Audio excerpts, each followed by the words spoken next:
అశోక్ నగర్లో కీచక కిలేడి. యాక్చువల్లీ ఏంటి అంటే దీని గురించి మనం మాట్లాడుకోవాలి. అశోక్ నగర్లో ఎవరైతే యూపీఎస్సీ కోచింగ్ వెళ్తారో వాళ్ళందరూ కూడా దీని గురించి ఆలోచించాలి. ఈ కీచక కిలేడి ఏంటి అంటే ఒక ఇన్స్టిట్యూట్లో ఇంకా పెళ్లి కాలేదు ఆమెకి. సో ఒక ఇన్స్టిట్యూట్లో ఇప్పుడు ప్రజెంట్ ఫ్యాకల్టీగా యూట్యూబ్లో కూడా కనిపిస్తూ ఉంది. సో ఇదే విషయం ఇంతకుముందు అబ్బాయి విషయంలో ఒక ఫ్యాకల్టీ, ఐఏఎస్ ఫ్యాకల్టీ ఒక టాప్ రినోన్ ఇన్స్టిట్యూట్లో వర్క్ చేస్తూ ఒక అమ్మాయిని మోసం చేస్తే దాని విషయం నేను మాట్లాడాను. అతని పేరు డీటెయిల్స్ ఆల్మోస్ట్ నేను బయట పెట్టాను అండ్ దీనికి సంబంధించి కూడా మాట్లాడతాను.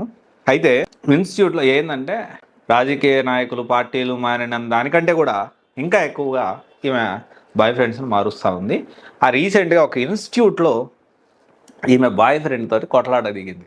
అయితే నేను ఒకటే యూపీఎస్సీ ఇన్స్టిట్యూట్ ఎవరైతే డైరెక్టర్స్ ఉన్నారో why you people are encouraging this type of people in your institute? I don't understand.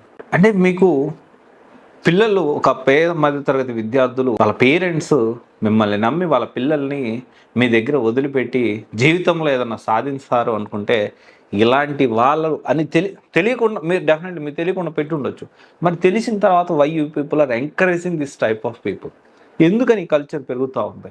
ఏమన్నంటే గుమ్మడికాయలు భుజాలు దౌడుకున్నట్టు ఇన్స్టిట్యూట్ డైరెక్టర్లు అశోక్ నగర్ దీని గురించి ఎక్స్పోజ్ చేస్తూ ఉన్నాడు. ఎక్స్పోజ్ చేయకుండా దీని గురించి మాట్లాడకుండా ఇలాంటి వాళ్ళని మీరు ఎందుకు కంటిన్యూ చేస్తున్నారు? బాయ్ కట్ చేయండి ఇలాంటి వాళ్ళని.